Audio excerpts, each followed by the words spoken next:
We're in East Stroudsbug. We're cleaning windows. Yep, we're cleaning windows inside and out.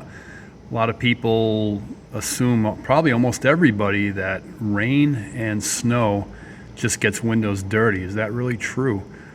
Actually, not to patronize, but it's dirt that gets windows dirty.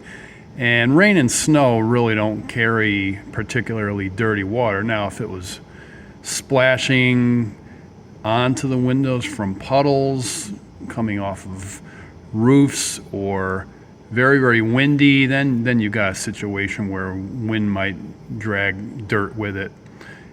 If it's snowing or raining really hard, of course, it gets to be pretty much a losing battle to see what kind of job you're doing. But no, to answer anybody's question that has it, rain and snow itself does not get windows dirty. It's dirt that does. Have a good day, and you'll like what you see.